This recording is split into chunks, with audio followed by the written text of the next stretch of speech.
Welcome to my bewitching podcast, where I take you on a journey to initiate you into the mysteries and pleasures of all things magical and more. I'm Julie Nelson, Rich Witch, botanical perfumer, astrologer, and creator of the Fragrant Oracle. I'll discuss a myriad of topics passionately on women rising unapologetically, witchcraft, including spells, rituals, insightful astrology updates, and oracle card readings. I'll also introduce you to special guests who share their bountiful knowledge and experience in the art of witchcraft, the intuitive and healing arts, and being wildly unapologetic.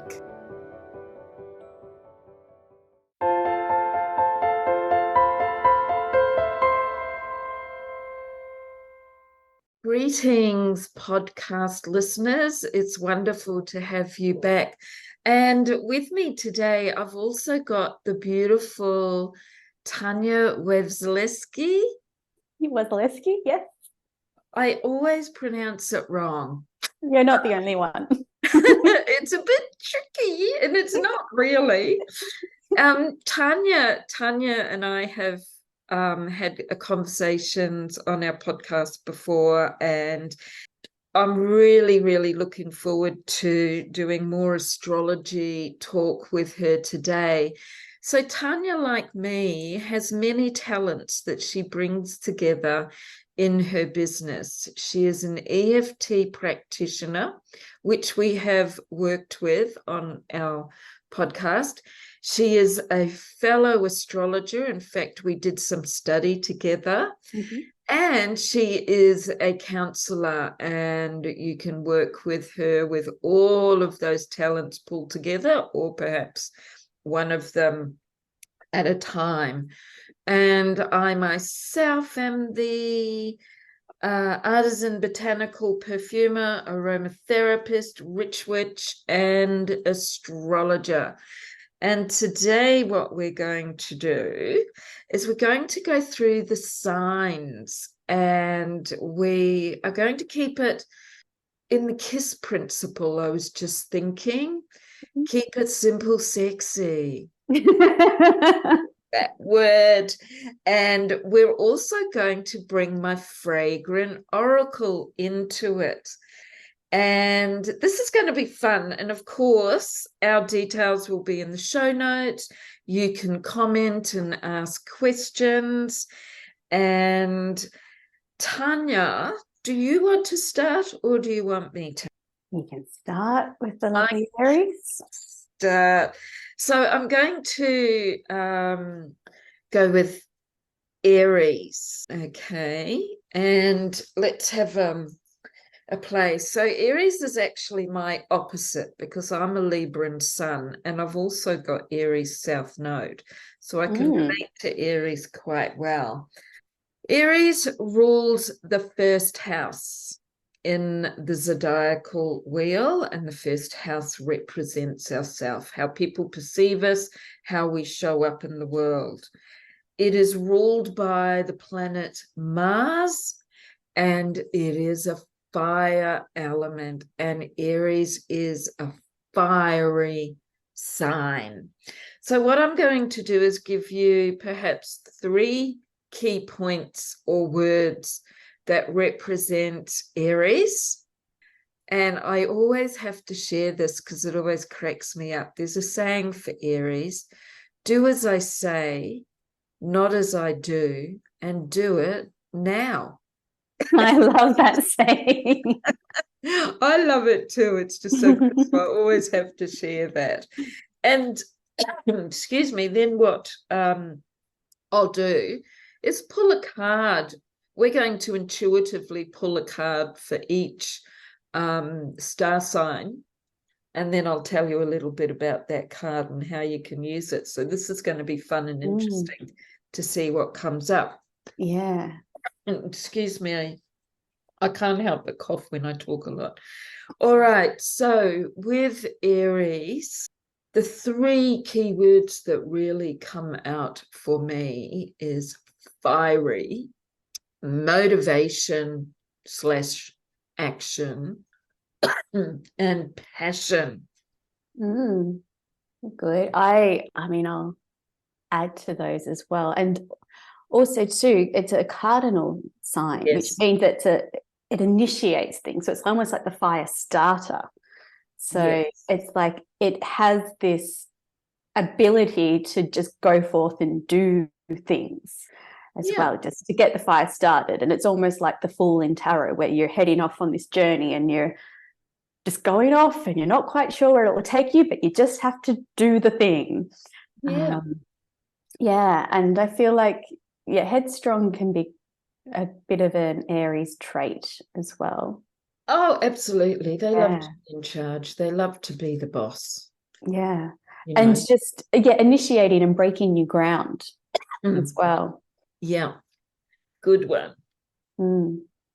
Okay, I'm shuffling my cards if you wonder what that noise is. And I'm oh, look, one's sticking out. So Yeah, I think that's the one. that one. Neroli, which is actually interesting. And I would say Neroli would be an excellent card to help temper Aries a little bit. It is a fire essential oil. And it's actually, neroli is associated to the angelic realm, and it's very good for protection. And she's got a more gentle energy. So I would say if we looked at Aries, and Aries was a little bit off, in that more aggressive, fiery energy, neroli is going to be perfect to help temper that, to soften it. Or if you are Aries and you're feeling like a bit overwhelmed, like there's too much energy, you're feeling like you need to calm down, again, neroli will be perfect to help do that. Perfect. So say if the moon is in Aries, for instance, Yes. and you're feeling a little bit agitated, neroli will help bring that back. Perfect. It will. And you know what I'm like when there's an Aries moon. You've witnessed me. Julie gets so fiery. Her activist comes out. And it does. I can't help it. It just happens. Yeah. And so, yeah, neroli is really, really good. To help you balance out that airy and fiery energy. Because yeah, neroli is a very balancing oil, and it's a heart oil. So it will help to bring you down out of the head. Because Aries is quite sensitive as well. I mean, it's the first sign. It's, if you think of it in terms of the Northern Hemisphere seasons, it's spring. So there's this innocence to it as well. So yeah, sometimes those fiery tempers come because they're protecting these emotions that they're having as well. Yes. Yeah, absolutely. And also, if we think about the southern hemisphere, where we're in autumn in the Aries season, Aries can be really great to help pep us up because we're starting to slow down. So it can help if if we need to be pepped up, but we can feel ourselves slowing down, then we can tap into that energy. Okay. Taurus, you go, girl. Oh, beautiful. Venusian ruled Taurus. So the second sign of the zodiac, it rules the second house as well. And it's an earth sign. And a fixed sign as well. So after we get that fire of Aries, we get rooted down in Taurus. It helps us just find our feet again. And, it's represented by the bull. Yes. And so it's, think of a contented bull in a paddock with everything it needs around it, just, chewing away, luxuriating in the sun, just really enjoying having this earthy, sensual moment and being content. And it's where we start to develop our connection to our resources and our self-worth. And yeah, it's like this is what we have around us, that we are growing and having that steady mindset about it. So I have two images when I think of Taurus. It's that stubborn bull with its hoofs on the ground and cannot budge it, which I know some Taurians that are like that. But when you were talking about, you know, grazing in the paddock and that softness and contentedness, I immediately thought of Disney's Ferdinand the Bull. Do you remember that? Oh, yeah, vaguely, yeah. You know, the beautiful bull that was so loving and tender and gentle, and that was really fitting, and it just flashed in my mind. So that's really cute. That's beautiful. Yeah. Yeah. I love Taurus for its grounded and connectedness, and that Venusian aspect of it, which can bring abundance and sensuality, because it's a very tactile sign. They love touch. And they're so patient as well, and they like the good things. And like, a friend of mine who's Taurus rising, like, she will be patient and she will wait to buy the good quality things she's got her eye on, rather than settle for something less that's cheaper. Oh, yeah, absolutely. And I've got a sister who's a Taurian sun, and like me, you know, she loves her fashion and aesthetics in her home. She's quite the minimalist, but her wardrobe's not. And but on the shadow aspect, they can be extremely stubborn. Oh yeah. So yeah. And do you want to pull a card? Yeah, let's see what is coming up in terms of the oil or the fragrance. Can't wait. Rosemary. Interesting. So rosemary is now this is going to help if you're too earthed, too grounded, which can happen. I love pulling these cards to give a different way of working with them, with the star signs, because rosemary is all about the mind. It's air and fire. It's about honor. And what it can do is, this is where I tap into what I call aromatic feng shui. So if you look at your home environment, perhaps with a Taurian, or if you're feeling sluggish, like you can't move, that earth energy could be too much, then rosemary is going to help get you up, you know, and focused on the mission at hand, clear your mind, and get you moving. Because that to me relates to, I know I only have one earth, so I really, you know, call an earth. But if we have too much earth, which you can have a look at your elemental ratio in your chart, then rosemary is going to be a great oil to help get unstuck and move a little. Makes sense? Oh, it does. I just put some rosemary on before this. How appropriate. It's an excellent oil for the mind, focusing and clearing the mind. And it's also very strengthening to the nervous system. So it actually works quite well. I've always used it if I need to focus, like studying or working. Yeah. And it's the oil of honor. So honoring yourself, honoring all that is, which is really nice too, because it's a beautiful plant. I love cooking, you know, baking it, vegetables with it, fresh rosemary. And it's what just came to me then intuitively was it's honoring the earth.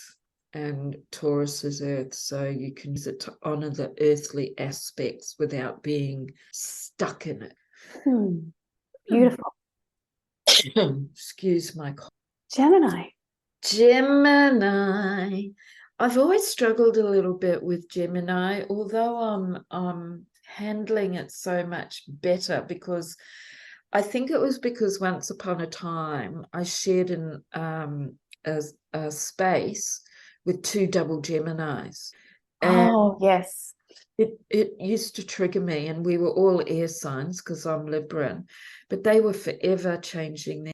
And when you have two double Geminis sitting on either side of you, and yeah, I'm not going to say anymore. I just am going to say that it really challenged me, and I'd be going, for fuck's sake, stick to what you're going to say. It's just like, however, they have an incredible creative mind. I always think they're great for writing and creative speaking, and they can be a chatterbox, and that can be fabulous at the right time.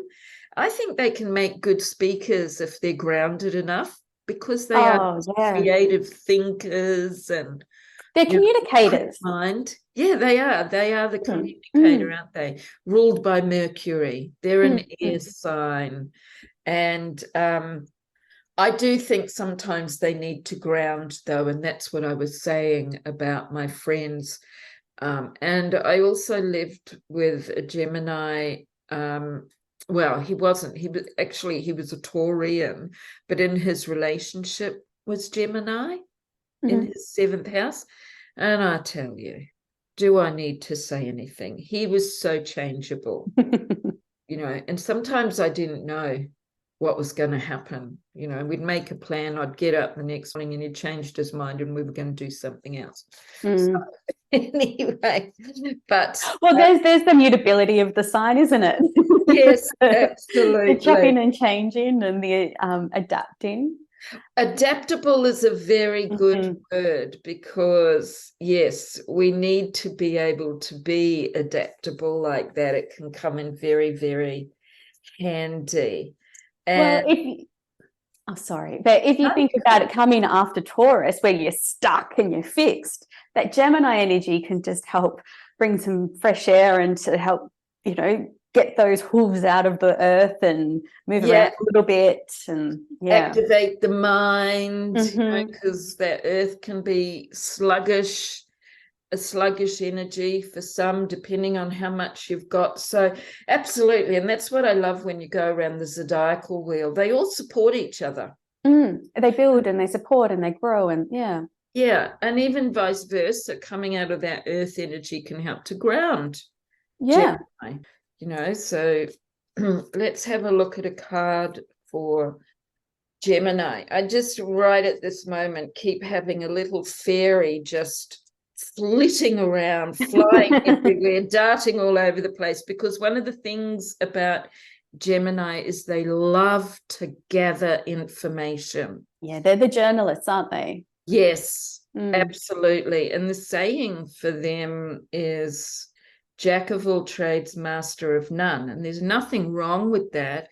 It's simply because, yes, they love to research. They love to gather information. So they're fantastic for that, because we don't all have to master everything. And I think these days too, many of us have more than one talent. It's not like we stay in one area for 50 years in our career.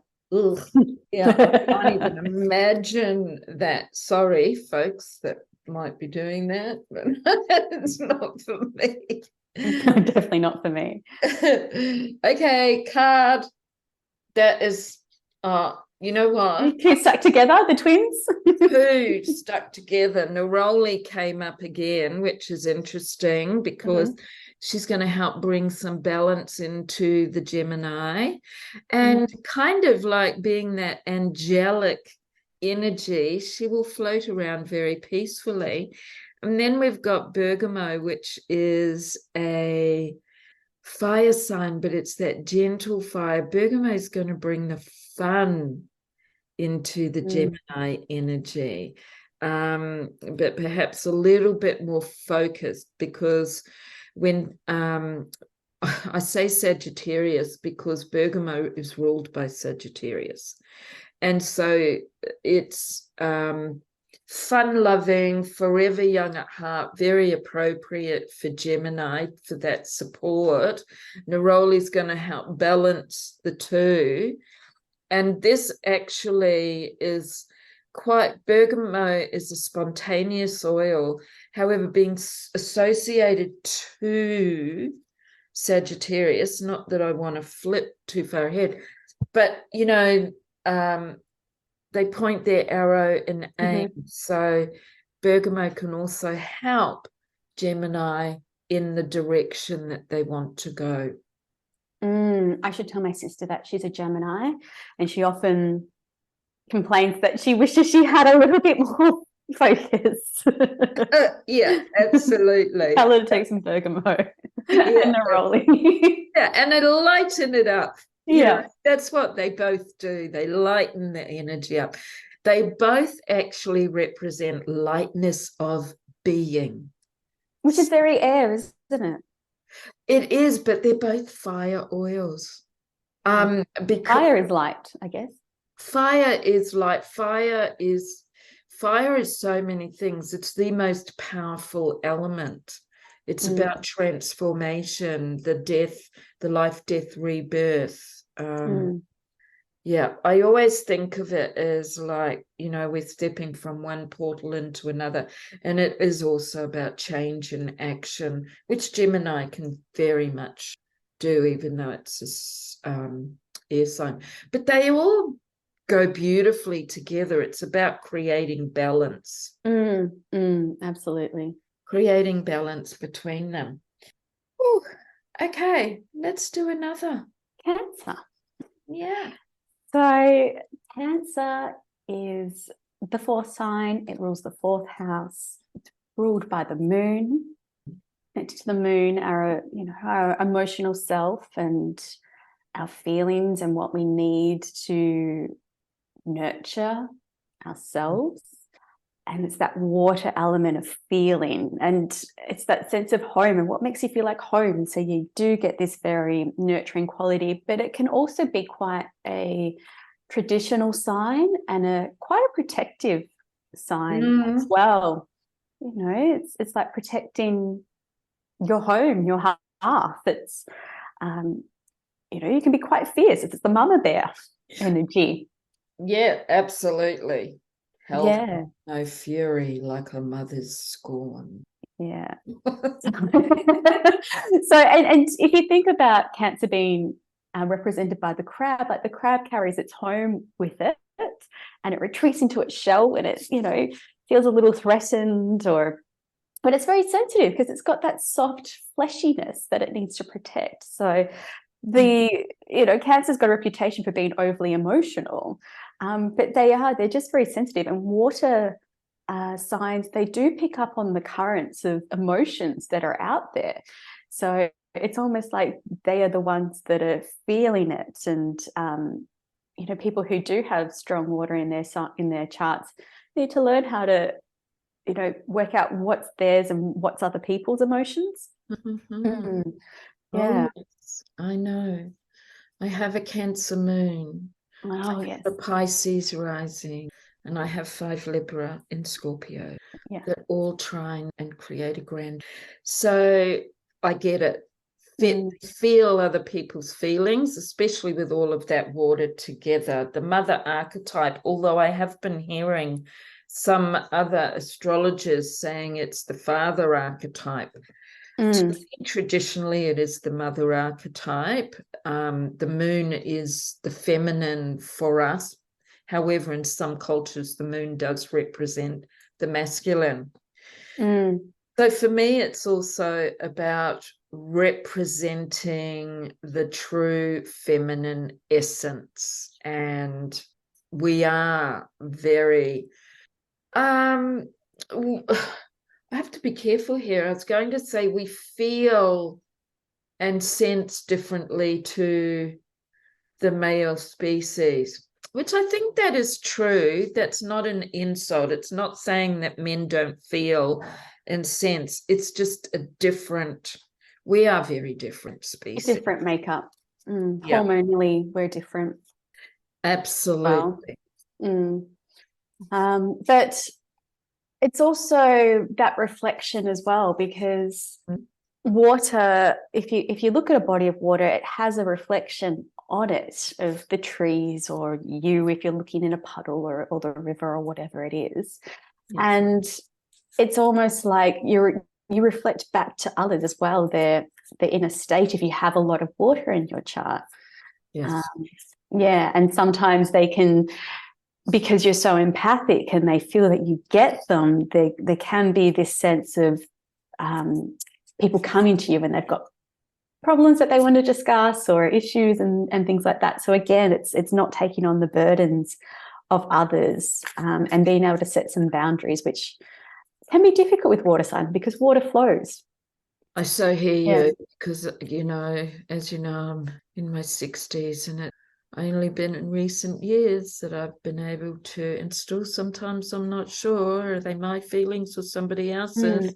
And I've always been that motherly one where I just want to hold everybody, and it's not about saving, it's just, it's so innate. And you attract people that need that tenderness of a mother.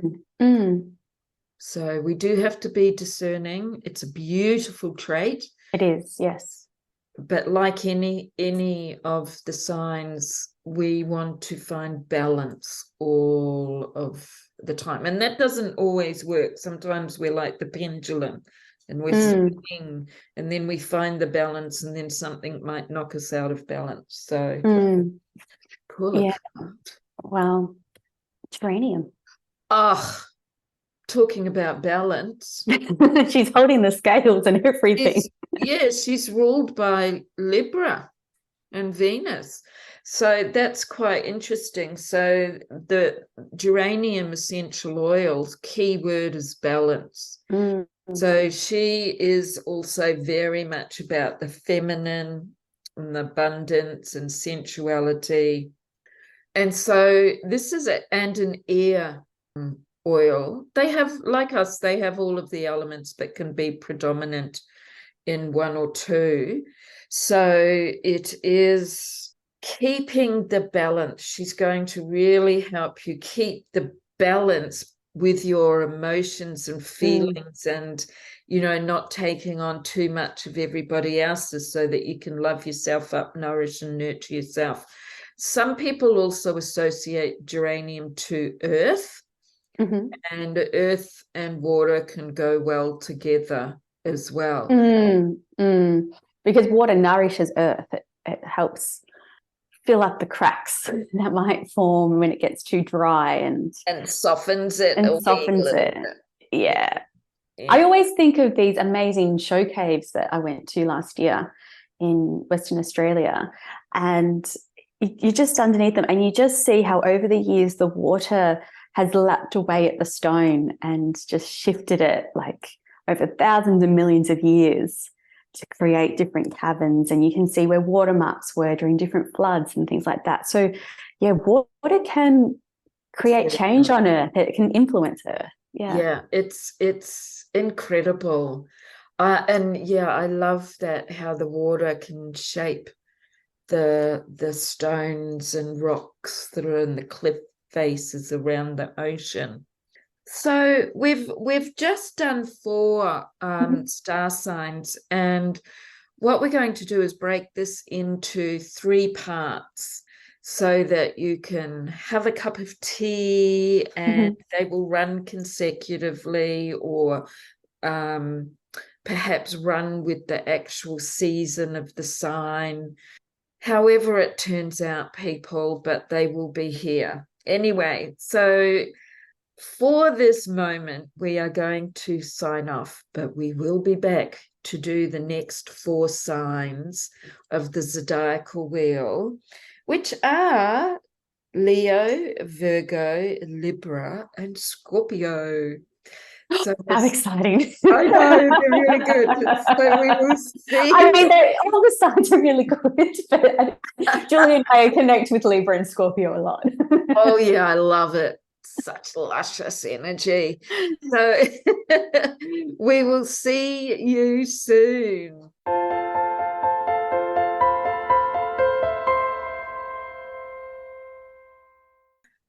And here we are back again. This is Rich Witch Julie Nelson, and I'm here with gorgeous Tanya, and we're doing our part 2 of the star signs and what energies and qualities they have. Although we're not going into it deeply, we're giving you very succinct meanings, and we're also drawing oracle cards to line up with their energies. And that's really funny. You did Cancer, didn't you, or did I? I just did Cancer, yes. Yes, I just did Cancer. No. Well, the last episode on Cancer, which I spoke about. Oh, so funny, because I'm thinking it was only a minute ago and I can't even remember. Okay. Hey, you're doing the fire and the air signs. It seems that I'm doing earth and water. That's it. Mm-hmm. So we're going to step into Leo right now. And Leo can be quite a sassy sign. It's fire. I kind of call it the middle fire element. It's not too big, it's not too small. And I can't help but say it, but Leo loves to be all about me, and that's okay. It can be fun, can't it? It's the show pony in that sense. It's the performer like energy comes from Leo. Yes, and they love to be on stage. They do. They make great entertainers, and they are the pleasure seekers. They love pleasure, and also I think they're very good at shining their light, like brightening up the world and shining their light on the world. So if there are any Leos here, tap into that light that you have and allow it to beam out and ripple out into the world. Because there's a generosity with Leo too. It's big-heartedness. Yeah. So let it share it, shine out onto the world. And they're also I like to call them like the celestial lion or the celestial lioness.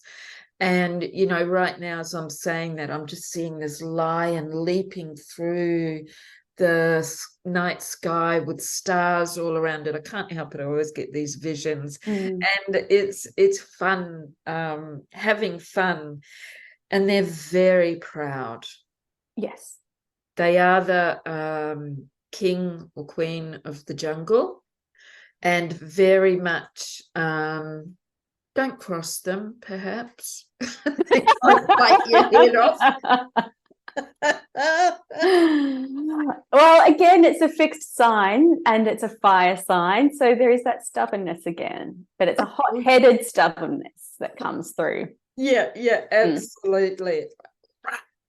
We're doing this. I'm focused.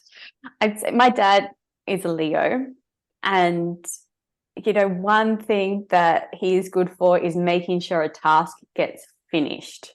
So if my brother, he's helping my brother with some things around his house at the moment, and Dad will make sure that they will keep on going until the task is done. Even when my brother is like tired and it's like, let's just have a rest, it's like, no, let's keep on going. And then afterwards my brother's like, oh, thank goodness, like now it's done, thank goodness Dad was there to like keep us towards that finish line.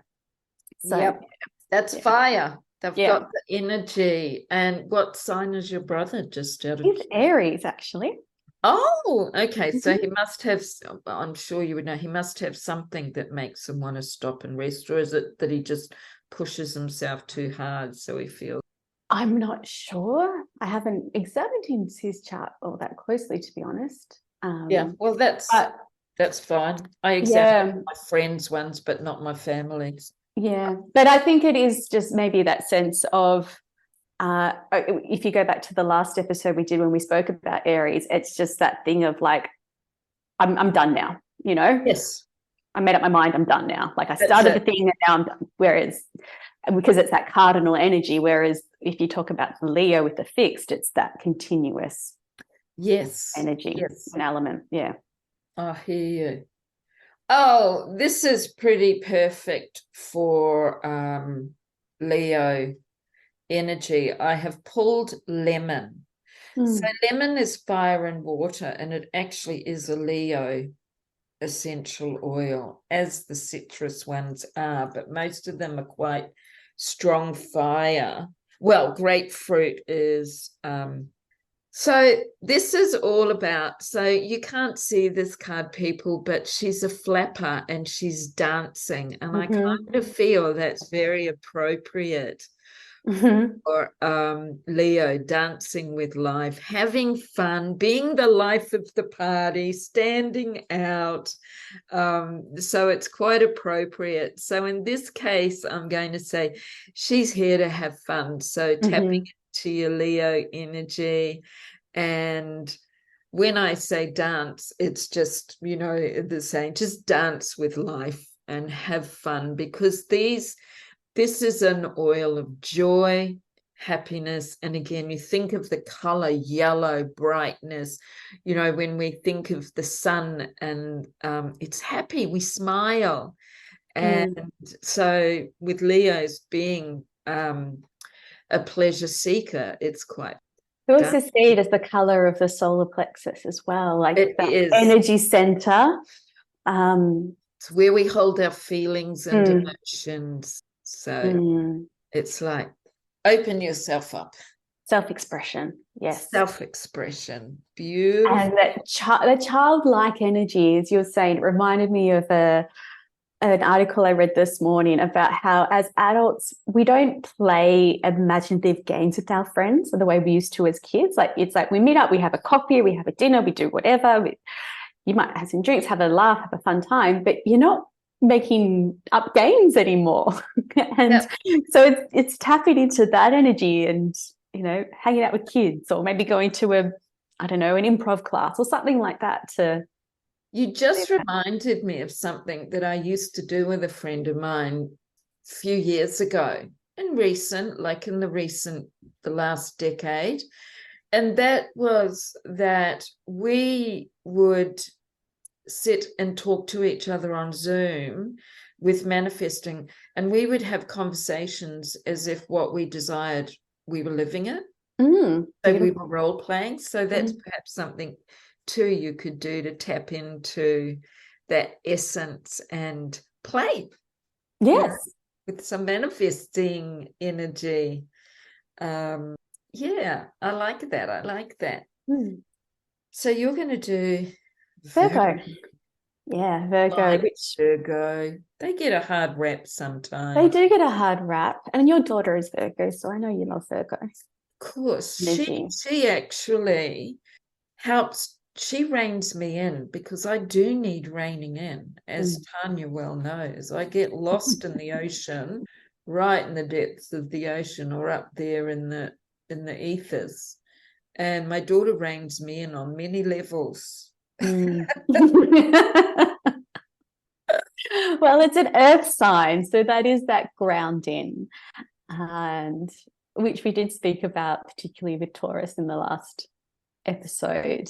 But with Taurus being a fixed element, Virgo is a mutable one. So it's probably a very good one for you, because with that mutability of Earth, it's grounding you, but in a way that feels good for you. It's not like a Taurian energy that's making you be fixed. It's grounding you, but still allowing you to move and shift. Yes. Yeah. And Virgo, you know, it's about systems and wanting to just keep up leveling and refining things. Like, that's the way I see Virgo, in being able to really spot the detail and being able to tweak things so that, you know, something in a way that things are done is improved. And you know, it's all about putting the right things in your body that make you operate at its best level. You know, it's associated with the digestive system, so it's how we're sifting and sorting and everything else there. Yes. And yes, you see, like, Virgo gets this reputation of being nitpicky and perfectionist and everything else, but really it is just about as I think someone once said in one of our clubhouse rooms, it's like they just want to share with everyone else, like, we've done this thing and we found it works well for us, and you know, this is, we want to share this with you so that you can feel better and that you can reach that next point. And you do see strong Virgo energy in a lot of performers, like say Beyonce and Pink, and, you know, and it's being able to go over something over and over and over again and like master that detail. And even sports people as well, like tennis players who just need to keep practicing those shots over and over and over again. You know, I think that Virgo energy is very so patient. Important for that. So patient. Let's just keep doing it. Let's focus on the detail.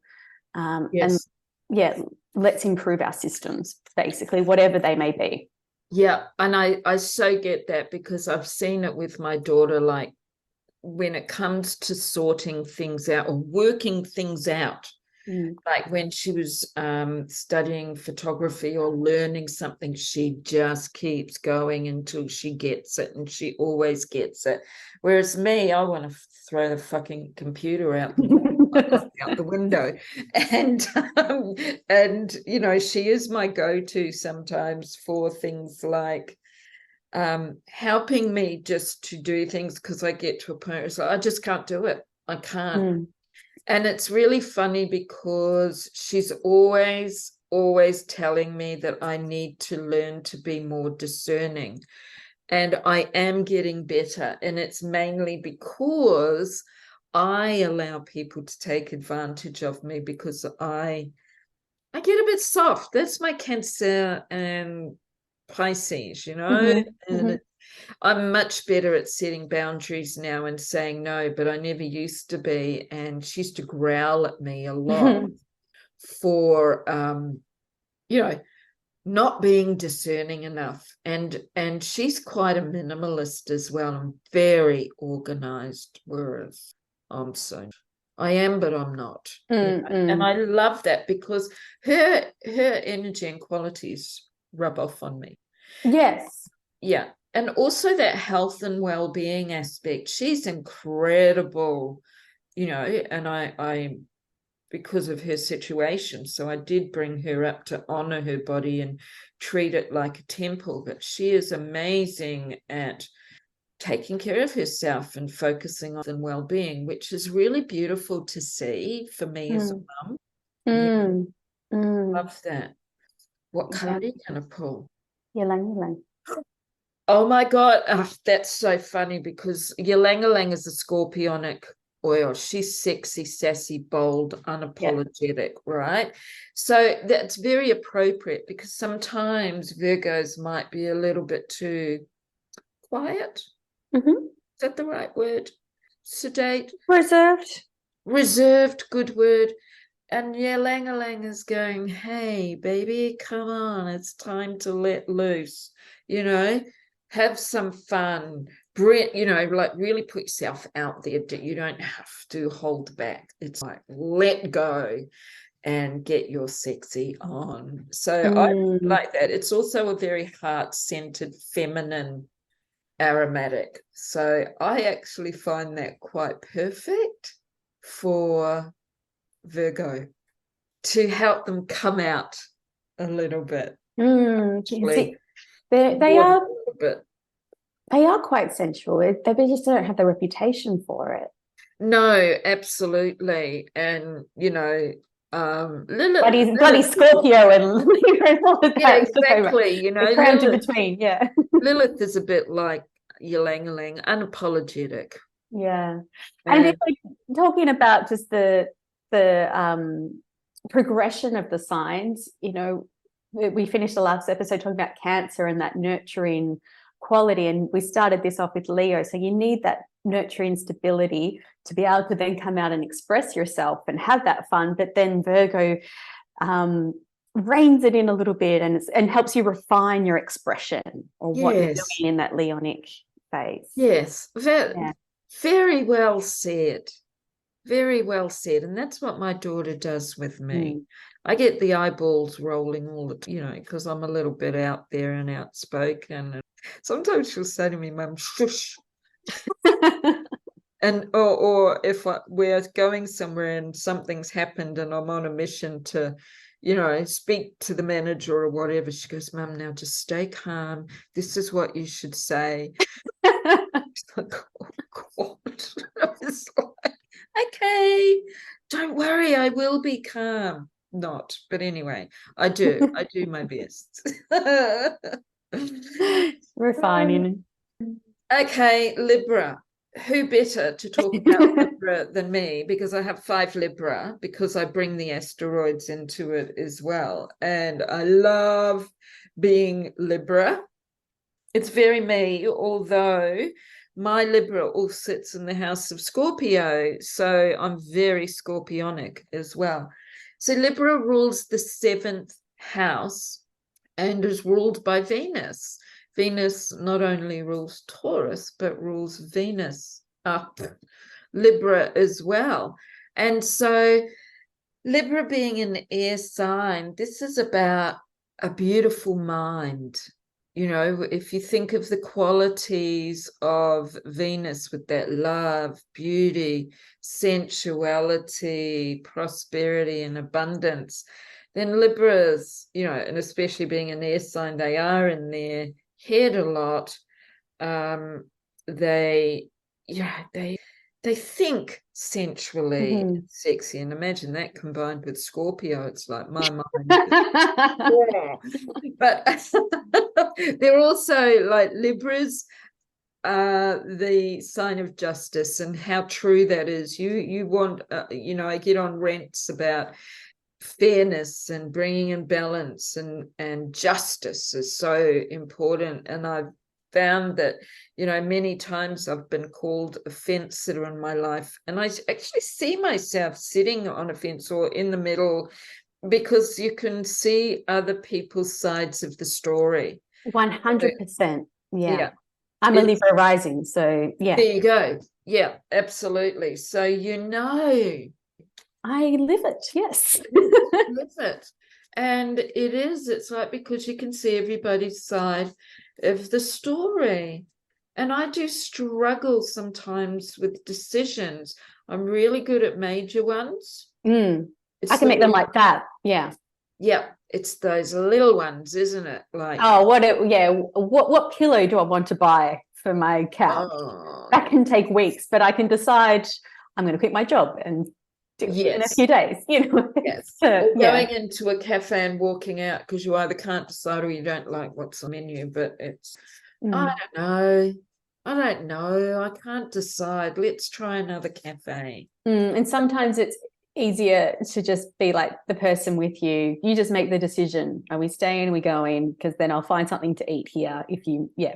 Yeah, I do that actually. I do that a lot. It's just don't ask me, because it can be very painful. You make the decision. I'm happy to go along with it. And if I really am not happy with your decision, then I would tell you. But exactly. Yeah. But it doesn't, planets in Libra can also make you a good negotiator as well. Like, particularly, it's often said that Mars in Libra is, a weak placement, because Mars should live in Aries, for instance, and being in Libra, it's its opposite sign, but it makes them a masterful negotiator or absolutely diplomat type of thing. So you can use that power in it. So if someone tells you that something in your birth chart is a bad thing, don't listen to them. Oh, absolutely not. Absolutely not. It's about embracing our shadow aspects. We need them. We need all parts of us to be human. I have my North Node in Libra and South Node in Aries, and I never knew this until I studied astrology, how when I was a fierce mother, fighting the hospital systems and the school systems for my daughter and my own sanity, that was that warrior Aries woman, and the Libra was there going, I want fairness and justice, and this is how it's going to be. you know. And so yeah, it's how we use it and the times that we use it, and that's where the mastering of tapping into the opposites and the different signs, because we can tap into any sign's archetypal energy and use it. Yes. And we do experience them all of the time. Let me pull. Did you want to say anything else? Well, we've just got the eclipses. In the next little while, we've got the nodes in Aries and Libra. So the eclipses that we'll be experiencing over the next 18 months or so will be going between those two, you know, that warrior, powerful, speaking up for ourselves, being independent, but also needing to negotiate and listen to other people's experiences and ideas. And I find it very easy. It's so innate within me that I actually really love our nodes in Libra and Aries.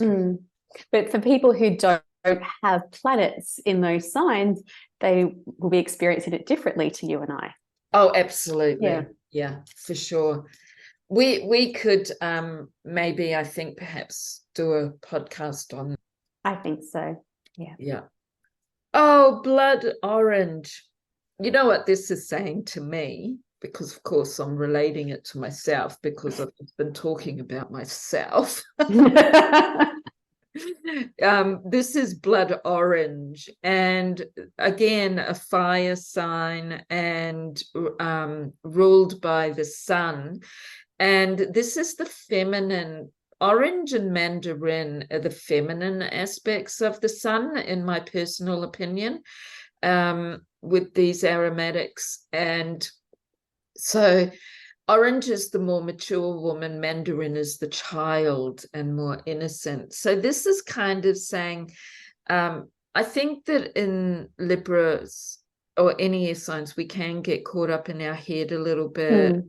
And so this is saying, you know, bring a lot more joy and laughter into it. So if you are like, I can be a bit ranty, you know, about justice and fairness. I'm going to say a lot renty. That was an understatement. That's why I paused, because I'm thinking that's so not true. So particularly with a moon in Aries. my South Node in Aries, and it's like, okay, come on, Julie, you've got to bring some fun in. And this is actually very appropriate for now for me, to be honest with you, which I love when we pull cards. So this is fun, joy, sacral chakra, being creative for self-healing. And, you know, just look for the glimmers and the sunshine in your life. If you're struggling with finding balance, if you're struggling with that, you know, injustice, then allow yourself to bring some joy and lightness into it to soften things for you. Yeah, lovely. And finishing up this episode with Scorpio. I love Scorpio. Very deep. So Scorpio, it rules the 8th house, and well, its planetary ruler, it was Mars in the old system, but in the modern day astrology, it's ruled by Pluto. So some astrologers will still go with Mars as being the ruler, others Pluto. Can I add something to that? Because to me, Mars, I get some of it, but Mars is fire and Scorpio is water, and Pluto to me aligns so much more, because Pluto is very deep and intense as the Scorpio. I just had to share that while it was on my mind. I do agree with you. I mean, I can see there are some ways of that intensity of Mars in Scorpio, but I feel like Pluto fits. And that's only, I mean, it's really only because Pluto was discovered in the 1930s. That's right. Yeah. So, you know, it's still a pretty new ruler of a sign.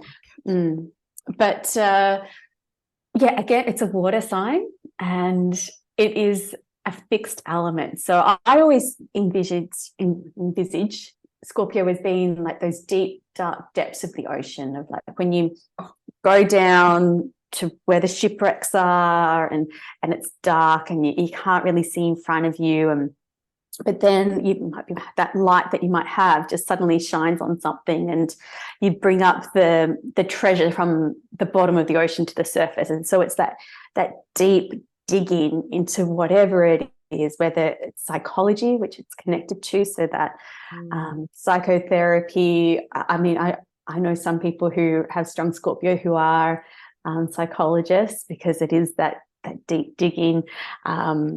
Investigative journalists, you know, it's, or detectives. It's that mind that just keeps fixating on what's underneath the surface.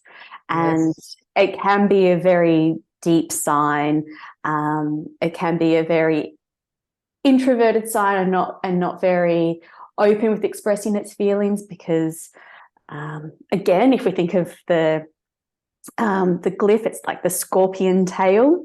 So again, that Scorpio's got that hard shell but that soft underbelly, and it will sting you before it will be hurt itself. So, you know, you've got that sense of Scorpio being having quite a bit of a sassy tongue, or an acerbic tongue. I love it. Yeah. Lilith, unapologetic. Yeah. But yeah, you've got that sensuality and the connection with the occult and magic and what's unseen as well, associated with Scorpio. And I mean, witches.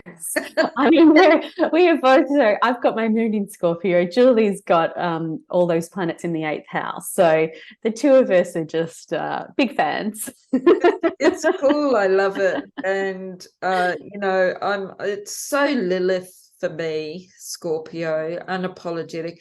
And like Virgo, Scorpio is another one that gets a hard rap. And it's really interesting because I've been hearing people recently say, oh, you know, my partner's Scorpio, or I don't like Scorpio. They're really nasty. And I always go, excuse me, sorry. I always go, yeah, but I've got really strong Scorpio. And you like me. Yeah, look at me.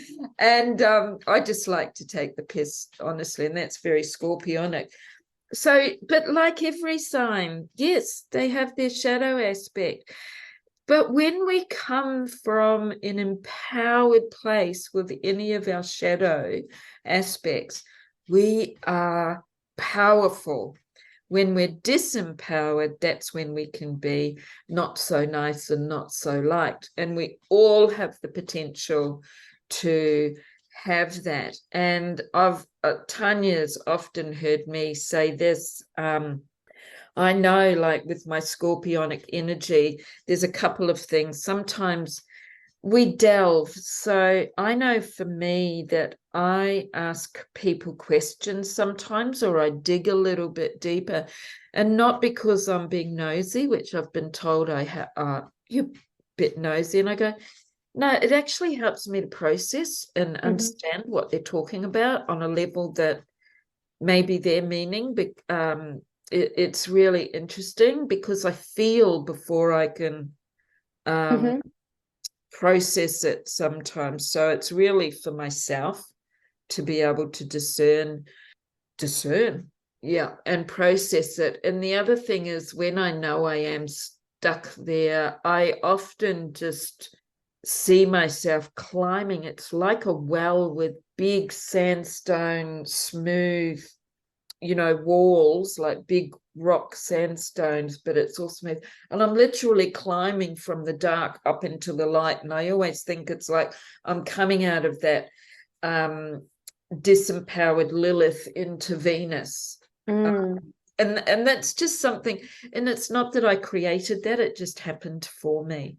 So, that transformation is a big part of Scorpio energy. It's the phoenix rising from the ashes. It's like once you sift and you sort, and you can change a situation around. Yeah, life, death, rebirth. It's powerful. I personally consider, I know that Aries is a very powerful sign, but I personally consider Scorpio to be the most powerful in the zodiacal wheel when it's in a good space. When it's in a good space. And it just shows how the power of emotions as well with that. Feel so intensely and so deeply. And I think Scorpios can often be very misunderstood. As our other sign. So true, so true, so true. Got a card for us, my love? Better? Oh, very. Okay. Now this is, I created this card around Dita Von Teese. She looks like her. She is so sexy and very empowered, and she's quite unapologetic. However, Vetiver is an earth element and very, very grounding. It's very Taurian. And guess opposite what? Of Scorpio. Taurus is the opposite of Scorpio. So it's perfect because it's about helping Scorpio to stay with their feet planted on the ground without getting lost in the deep, dark ocean, but still holding their really strong essence of being as a woman. So that is a perfect card if you're feeling a bit out of whack with the scorpionic energy, because you can still have that sexy femme or masculine energy that Scorpio holds in that deep, sensual, really powerful energy. But the vetiver is going to help you. It's going to hold a container for you. So you don't fall off the cliff into the ocean. And then you got to swim for your life to get back up. Yeah, the waves are throwing you around. So funny.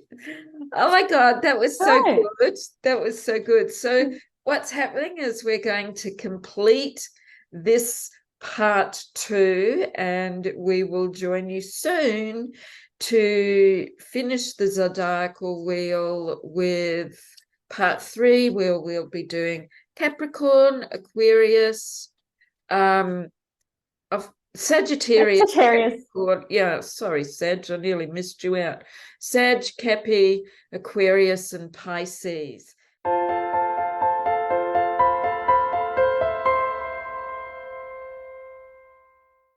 Hello, and we are back again. Tanya and Julie. Nearly said my name wrong. That's a sign that it's probably a good thing that we're finishing off soon, because my mind is going like this. All right, part 3. I am doing Sagittarius. Thank you, Saggy. I love your light energy. I love Sagittarians. They're fire sign, but they're not overly fire. I find them, there's a saying I love for Saggies: forever young at heart. And they're playful and joyful, and they kind of light you up. I've got a sister that's Sagittarius, and all Sages that I know, not that there's a whole amount, but they're very playful and childlike. Like Carol was one that was, I always remember her as a child, and even with her own kids, she'd be on her hands and knees on the ground, and they'd all be having horsey rides on her back. And Mum used to say, she's so loud, because she was laughing and bubbly, and my mum was a bit more reserved, but I always loved her Sagittarian energy. So Saggies rule the 9th house, and they are ruled by Jupiter, also one of my favorite planets. And what can I say? I find them, they're very effervescent. I love the effervescence of Sagittarius. They love to travel. And again, the symbol is, I always think of Artemis, with her arrow. So, they aim their arrow and they go in that direction. So whatever that might be for, it might be for travel, and it doesn't have to be travel overseas, or if they've got something that they want to do. They're very, very good at staying on track. Well, it's the seeker of whatever it is, of knowledge, of experience, isn't it? Yes. And with Jupiter energy, it's that optimism and expansiveness. They want to explore and expand, which is beautiful. I think they can be quite spontaneous as well. What do you think? Well, it is that happy-go-lucky and yet joyful. Just joyful. My nephew's a Sag, and he's just joyful. Yeah, they're full of bubbles, aren't they? Yeah. They're full of bubbles, and I love that. I think they're very good. There's another saying where it's like they have that lightness of being, so they can bring, those that effervescent energy, the bubbles into our day or our events, or they're fun. And just thinking about Sages brings a big smile to my face. It's always a lovely time of year as well, because it's in the lead up to Christmas, really, it's Sag season. And so there is this lovely energy of fire. We're moving around and we're experiencing things and seeing people and celebration. Yeah, and then we get to Capricorn season for actual Christmas. Seriousness again. I know. It's funny. All right, I'm going to pull a card. Oh, okay. This is really nice. Labdanum, it's one of my favorite oils. It's a very earthy, sexy, sensual oil. I actually put it between, like, with Scorpio and Taurus. And this actually could help.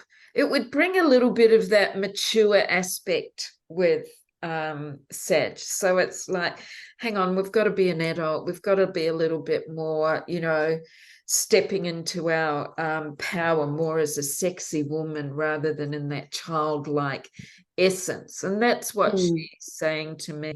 And this is also about luxury and decadence and being grounded and honoring your own feminine essence for the women. I refer to the feminine and women a lot because that's who I work with. It's not that I'm leaving out the masculine or the men. I just don't work with them. So and it's kind of like, I love this. And it's very heartwarming.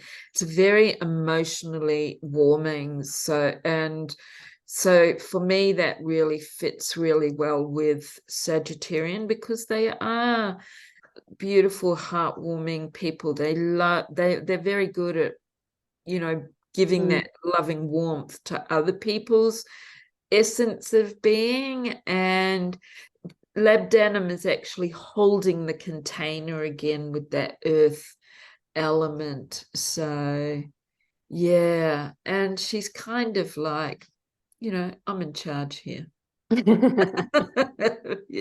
Yeah, so I actually think that's very fit.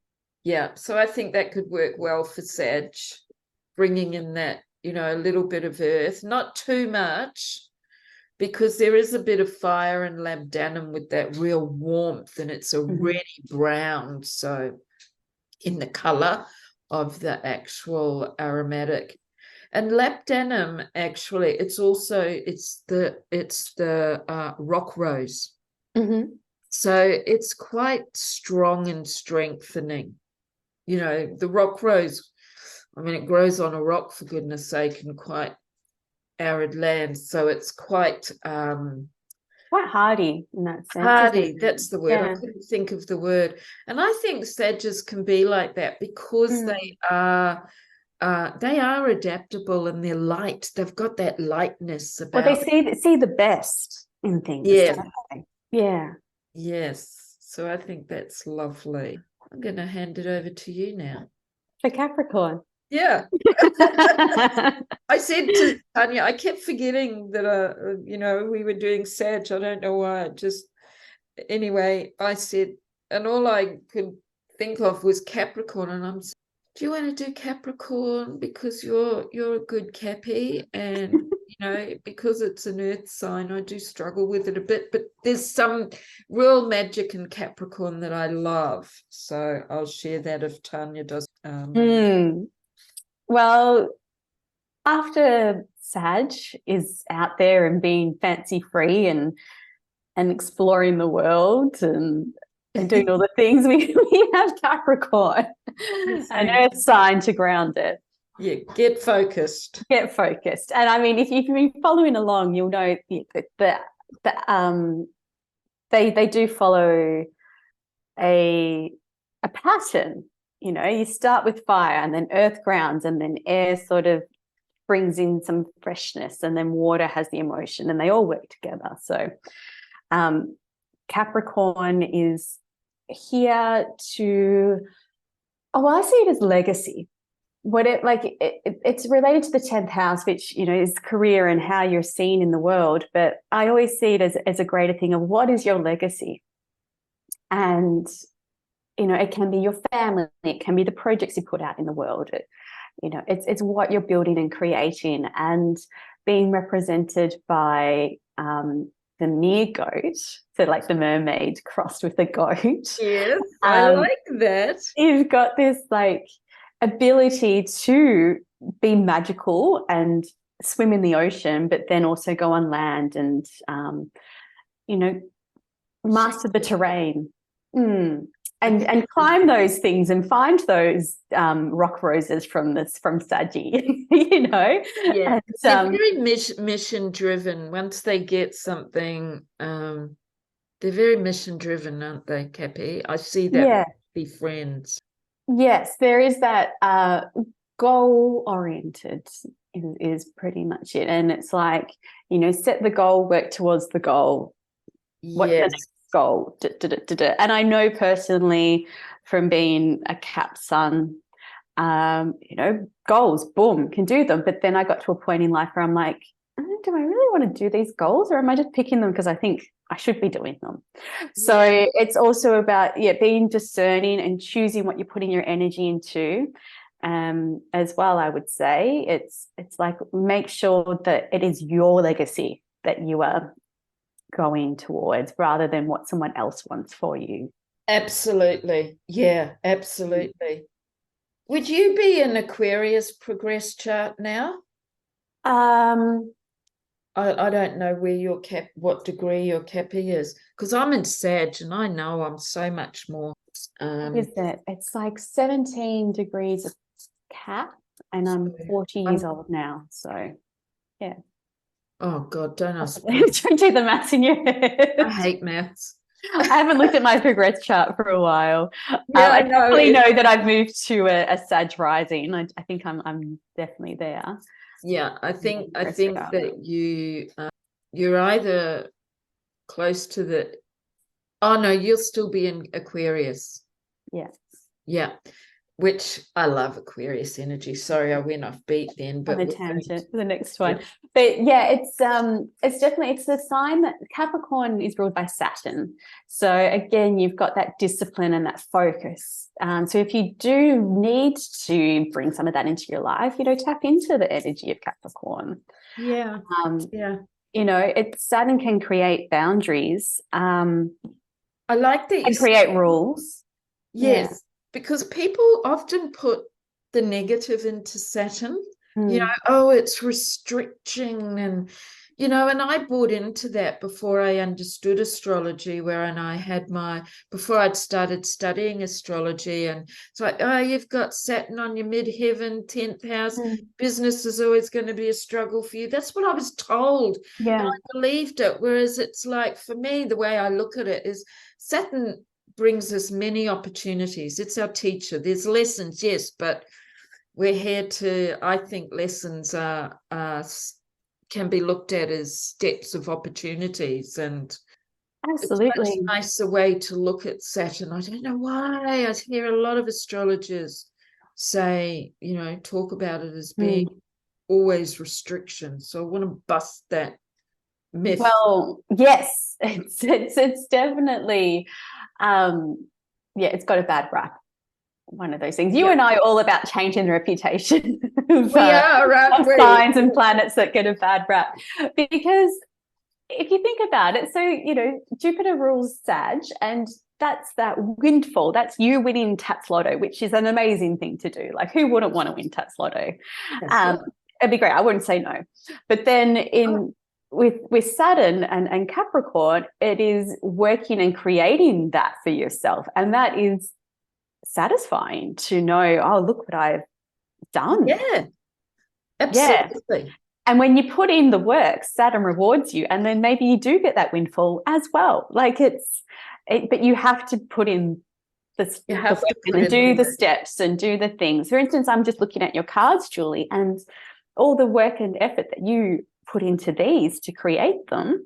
Yeah, it's very like Saturnian Capricorn sort of thing, of focus and the Kickstarter and everything that you did.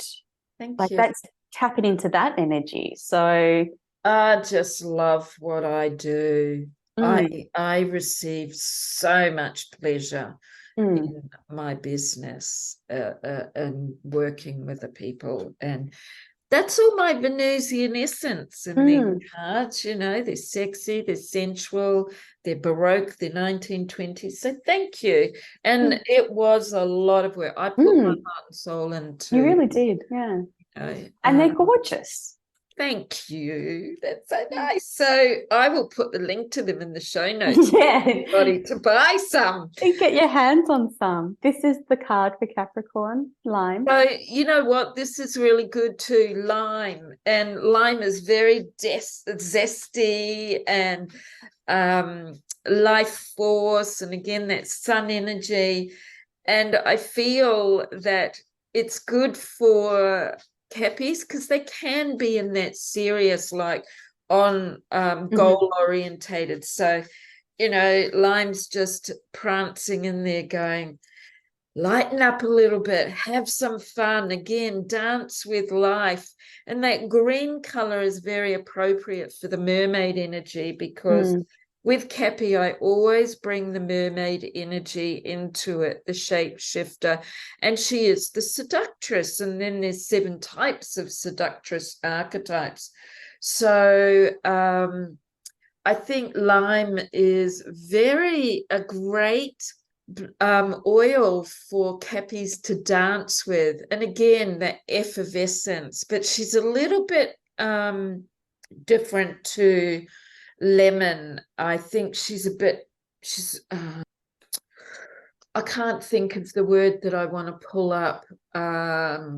She's fun and she's got that effervescence. She's a little bit bolder, more bold in her energy, which suits Cappy too, because that's quite a strong energy. And that mermaid energy, which I love about Cappy. I often bring the mermaid archetype into that because she can, she's in the water and she can move with the water, but she steps on land and she shapeshifts and has that ability to do that. So beautiful. I'm quite happy that I'm doing Aquarius. That's good. Well, the thing is that I'm a bloody rebel. I am such a rebel. And when I think about right back to my childhood, even though I didn't know I was, and I wasn't actively, like consciously rebelling against everything, I always did. It was so me, even as a little child. And I don't even have strong Aquarius in my chart, which is interesting. I think it's in my 12th house or my 11th, 12th. But the interesting thing is that I love being a rebel, and I consider myself to be a bit of a revolutionist because I want to create change. I want the world to be better. And then my Libran comes in and says, justice.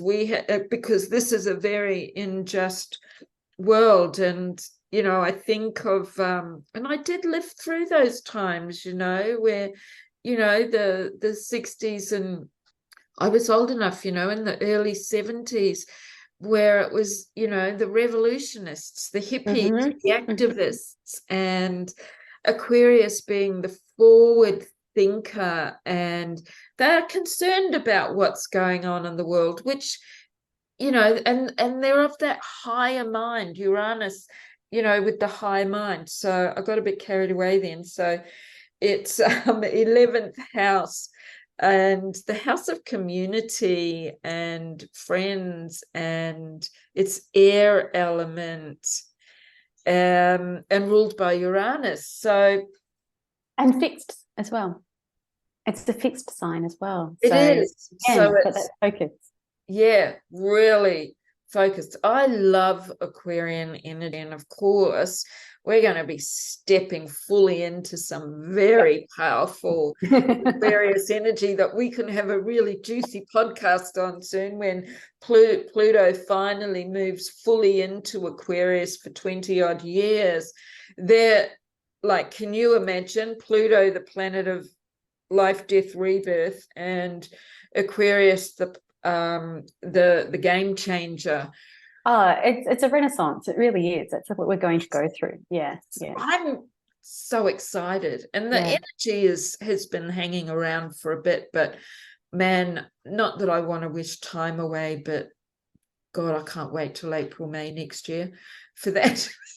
Yeah, we've been seeing what is wrong with the world and what needs changing. That's what we're going through right now. Yeah, and it's going to change.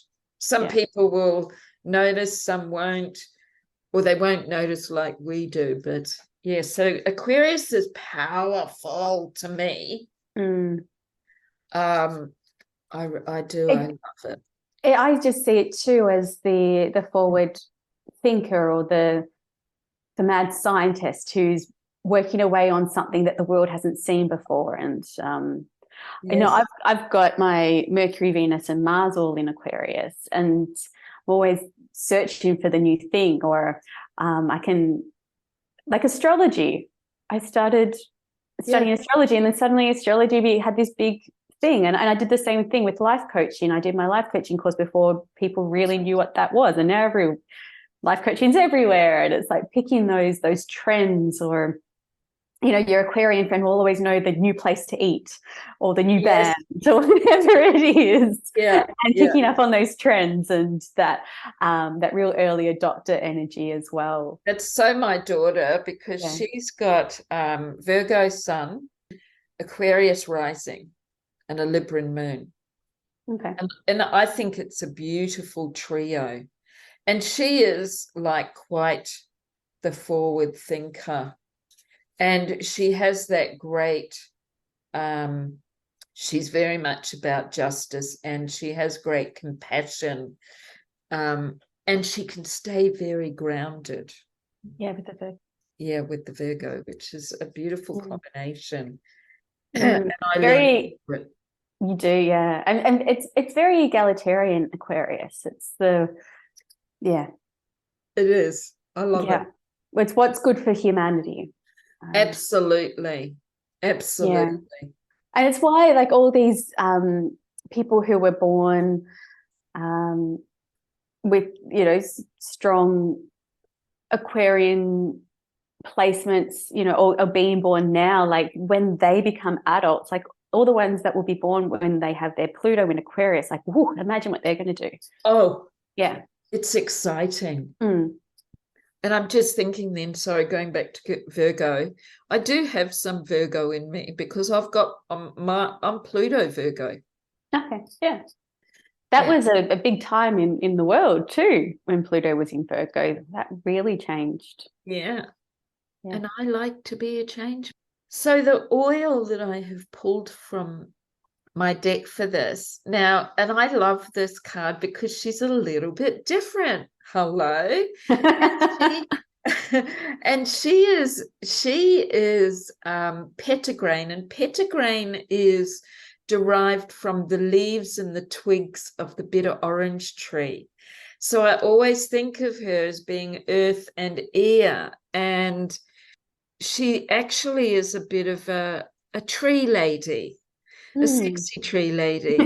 And I love her with a bit of a Baroque influence, because she's got like, her fingers are like small branches, and her hair is up and she's got branches growing out of her hair. And I always think of her as being rooted to the ground, as trees are. So really connected with that Mother Earth energy, but also her branches and leaves reach out up into the ethers. So there's the air, and it's like reaching out in a very refreshing, beautiful, aromatic. So I think very fitting for Aquarius when I think about what we were saying, because if you look at this card, she's a little bit different. She's a little bit different. What I've got, there's two oils that I've kind of made a bit different to the usual scented goddesses that are in here. And of course, I think that's something about Aquarius. Like, she's not afraid to be different. No. Right? She's okay to be that. It's okay to look different, to feel different, to, you know, speak up and speak out with a very refreshing insights and way of being, I feel. So yeah, pitta grain. Oh, lovely. Yeah. We've reached the end. No, we've got Pisces. I've reached the end of the zodiac, I'm saying, with Pisces. Oh, sorry. Not the end. I hear that. It's okay. You're like, how dare you forget Pisces? No, I didn't forget. No. So, yeah, Pisces rounds out the signs. And as we've gone along and we go on the journey, you know, each sign picks up on another and develops and grows. And so we get to Pisces, and it's almost like you have a collection of things that you've gathered as you've gone through the year or through the signs. And it can be endings almost as well. When you get to the end of the Pisces season, we're sort of rounding out the zodiacal year before we start afresh with Aries again. But it's also this liminal space I also feel with Pisces. It's that connection to spirituality and your higher self and source energy as well, your dreams and subconscious, and that imagination. It's ruled by Neptune, so it's that real sense of imagination. It can be illusion as well, and you know, things that are a little bit shady can be there, but there's this big sense of storytelling and fantasy as well. Like Hollywood is very Neptunian in that way, you know, those going into that theater and watching a movie for a few hours, it's real escapism at times. I love that, because I've got the Pisces rising, and I love escaping into, I actually am a very, like, I love fantasy, and I can live in it. I dream in it. I love it. And I think it's real. I want to know, I want to believe it's real. So I do. I tell people. It's real. Fairies are real. Yes. Unicorns are real. I've got 5 of them. You do, yes.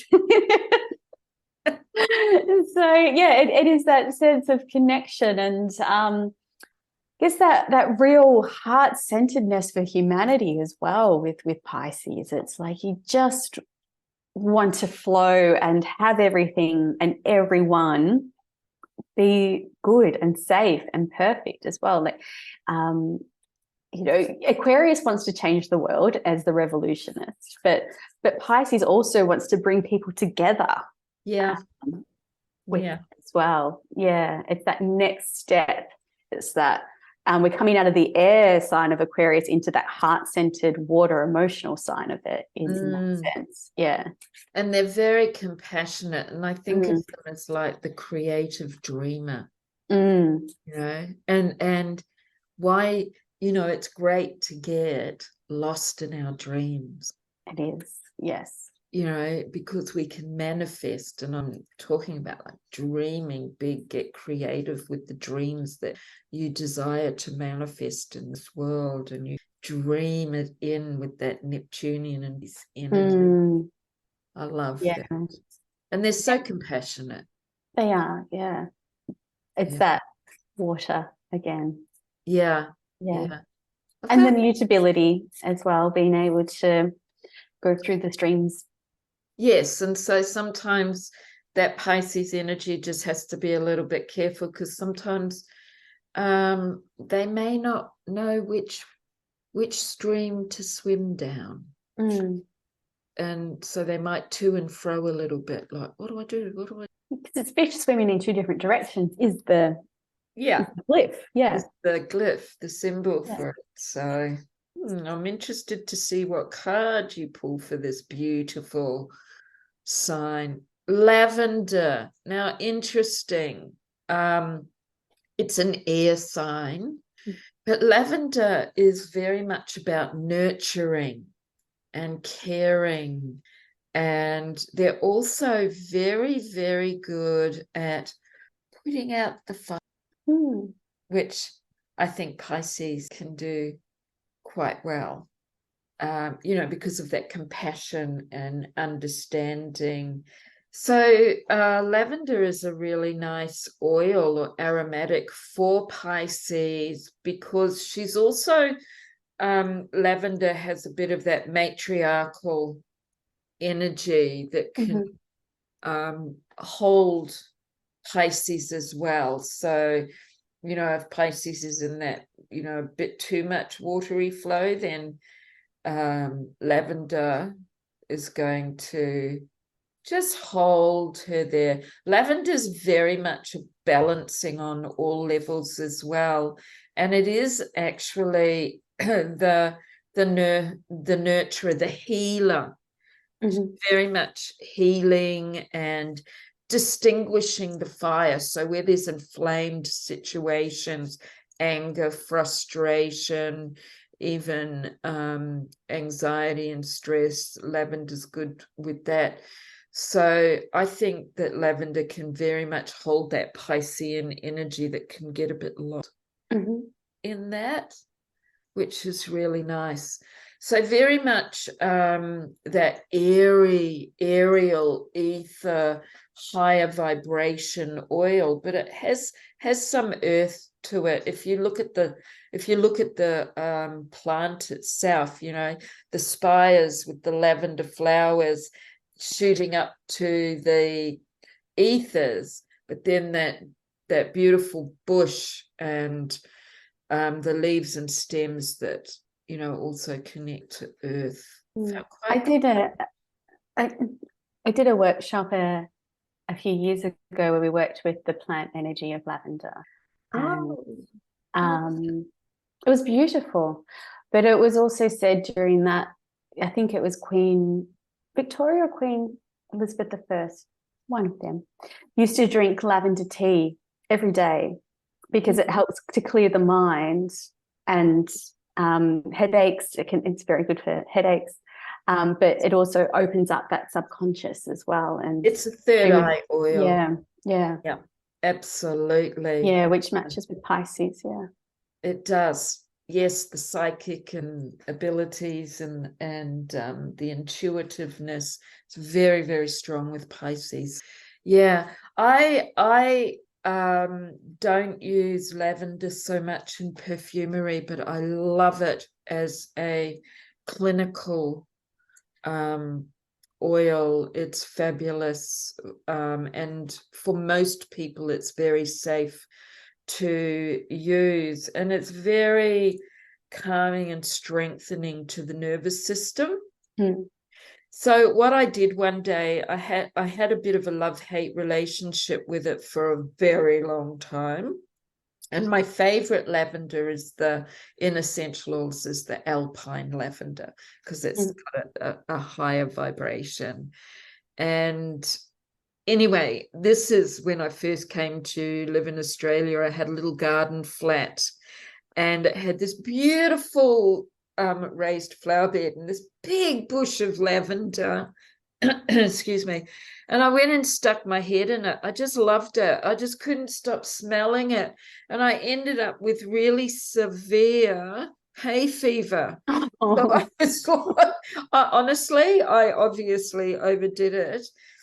And so I got really turned off lavender for many, many years until I studied it, and I grew to appreciate its therapeutic properties, because like patchouli and like rose, it is a medicine cabinet or a first aid kit in a bottle.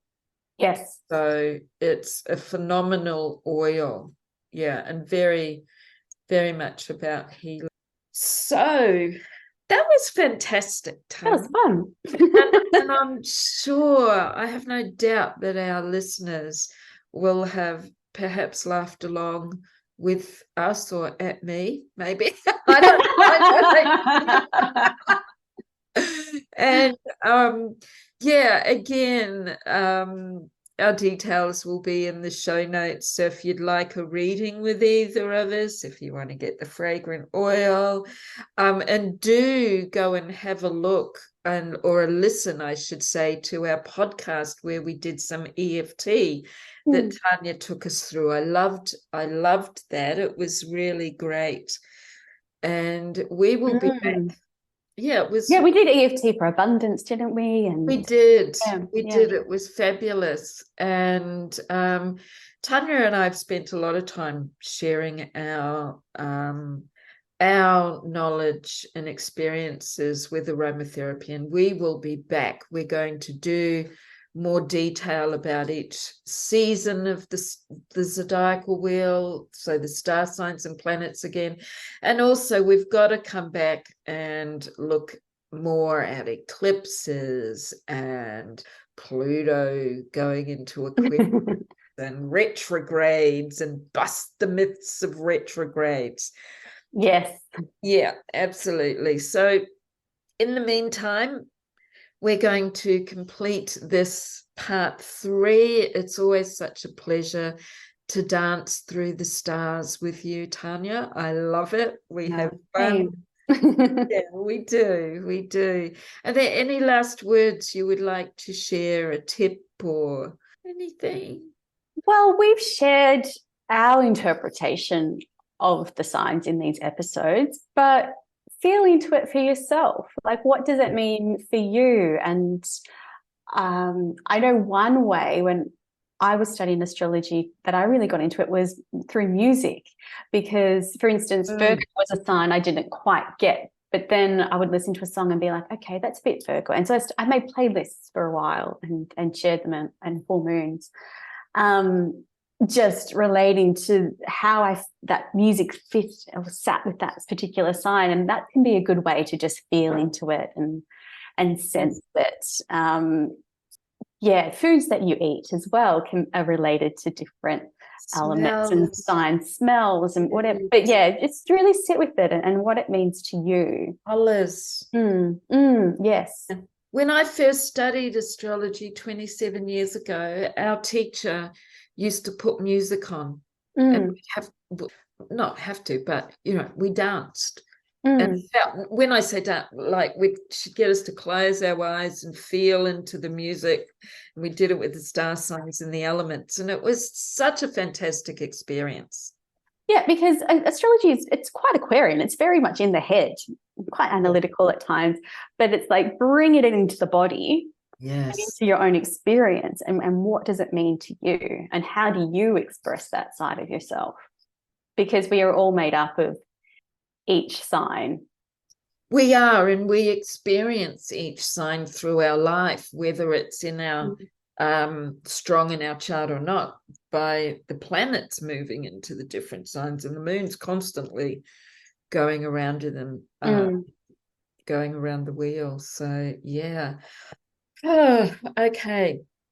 I'm ready to put my feet on the ground, on the grass outside now. Because we've been, going for a while. So this has been fabulous. Wishing everybody a beautiful, magical, starry, cosmic time until we join you again. This is Julie and Tanya signing off for now. And yeah, may you always be in magical bliss. Bye for now.